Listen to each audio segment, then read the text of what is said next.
احمد فراز کے نام سے معروف سید احمد شاہ مرحوم کے مقربین مانتے ہیں کہ فراز نے حکومت کی نوکری کرنے کے باوجود سرکار کی چاپلوسی نہیں کی اور اسی وجہ سے انہیں جلا وطن بھی ہونا پڑا۔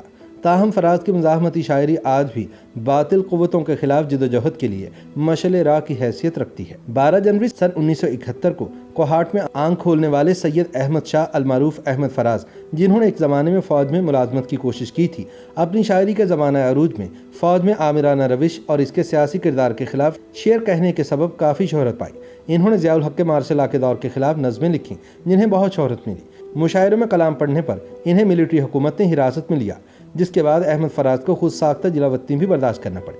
سن 2004 میں فوجی عامر جنرل پرویز مشرف کے دور صدارت میں انہیں ہلال امتیاز سے نوازا گیا، لیکن 2 برس بعد انہوں نے تمغہ سرکاری پالیسیوں پر احتجاج کرتے ہوئے واپس کر دیا تھا۔ احمد فراز کو ہم سے بچھڑے برسوں بیت گئے ہیں، لیکن فراز کی یادیں اب بھی ان کے بچوں اور ساتھیوں کے دلوں میں تازہ ہیں۔ احمد فراز کے ایک صاحبزادے سینیٹر شبلی فراز تحریک انصاف کی حکومت میں وزیر برائے سائنس و ٹیکنالوجی ہیں۔ تاہم وہ نمناک آنکھوں سے اعتراف کرتے ہیں کہ وزیر بن کر جس دنیاوی بلندی تک وہ گئے، اپنے والد احمد فراز جیسا نہیں بن سکے۔ شبلی فراز کے بقول احمد فراز نے بھرپور زندگی گزاری۔ وہ خوش لباس تھے اور بڑھی ہوئی شیو اور میلے کپڑوں والے شاعروں کے تصور سے بہت دور تھے۔ وہ ایک پریکٹیکل انسان تھے، ہم نے کبھی بھی ان کو بڑھی ہوئی شیو کے ساتھ نہیں دیکھا تھا۔ شبلی فراز کے مطابق ان کے والد ہمیشہ کہا کرتے تھے کہ بیٹا، جس شعبے میں بھی جاؤ اپنا نام بناؤ۔ وہ چاہتے تھے کہ ہم ان کے نام سے نہیں بلکہ اپنے نام سے پہچانے جائیں۔ شبلی فراز کہتے ہیں کہ میں نے کبھی اپنے والد کو گھبرایا ہوا نہیں دیکھا۔ ان کی جو سوچ تھی، وہ جو سمجھتے تھے وہی کرتے تھے۔ انہیں اپنے آپ پر پورا بھروسہ تھا۔ ان کو کئی مرتبہ پریشانی بھی ہوئی، تکلیفیں بھی اٹھانا پڑی، لیکن وہ ثابت قدم رہے۔ احمد فراز کے حوالے سے معروف ادیبہ کشور ناہید بتاتی ہیں کہ جب فراز وارد ہوتے تو ان کے لاہور کے باقی دوست بھی آ جاتے تھے۔ ان ملاقاتوں میں سخت باتیں بھی ہوا کرتی تھیں، وہ مذاق بھی کرتے تھے اور قصہ گوئی بھی۔ مذاق کرنے میں فراز کا کوئی ثانی نہیں تھا، کوئی مقابلہ ہی نہیں تھا۔ کشور ناہید کے بقول حبیب جالب کی احمد فراز سے بڑی بنتی تھی، دونوں فکرے بازی کرتے تھے۔ تاش کھیلنے بیٹھتے تو لاکھوں ہار جاتے اور پھر جیت بھی لیتے۔ وہ دونوں ایک دوسرے کے پتے بھی دیکھتے تھے۔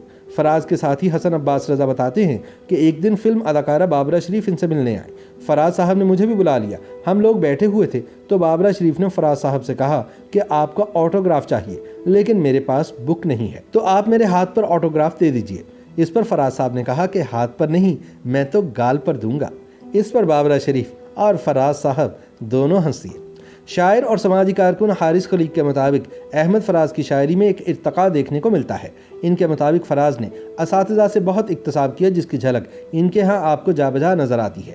میر سے لے کر غالب اور اس کے بعد فیض، نون میم راشد اور جوش ملیح آبادی، ان سب کا فراز صاحب کے ہاں عکس نظر آتا ہے۔ وہ روایت سے جڑے جدید شاعر تھے۔ حارث کے مطابق مزاحمتی شاعری کی طرف ان کا رجحان پاکستان کے سیاسی حالات کی وجہ سے بڑھا اور وہ ایک رومانوی شاعر سے انقلابی شاعر بنے۔ اردو شاعری اور ترقی پسند تحریک میں رومان اور انقلاب کا امتزاج ہوا اور لوگوں نے انقلاب کو اپنے محبوب کی طرح سے دیکھنا شروع کیا۔ میرے خیال میں فراز بھی اسی روایت کے شاعر تھے۔ کراچی کے ایک مشاعرے کا حوالہ دیتے ہوئے کشور ناہید نے بتایا کہ مشاعرہ ہو رہا تھا اور احمد فراز نے وہاں پر اپنی کئی نظمیں پڑھی۔ مشاعرہ صبح کے وقت تک جاری رہا۔ جب تقریب ختم ہوئی تو پولیس آئی اور فراز کو کراچی چھوڑنے کا کہا۔ اگلے ہی روز انہیں کراچی سے نکال دیا گیا۔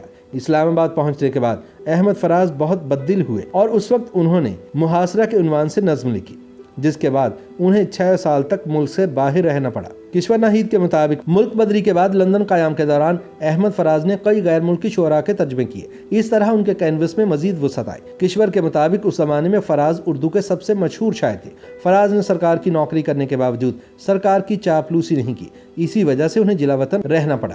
دوسری بات یہ ہے کہ فراز نے چمچہ گیری بھی کبھی نہیں کی۔ اپنے والد کے آخری ایام کا ذکر کرتے ہوئے سینیٹر شبلی فراز بتاتے ہیں کہ احمد فراز ویزے کے سلسلے میں کینیڈا کے سفارت خانے گئے تھے اور پارکنگ میں لٹکھڑا کر گر گئے، جس سے ان کے گھٹنے اور سر پر شدید چوٹیں آئیں۔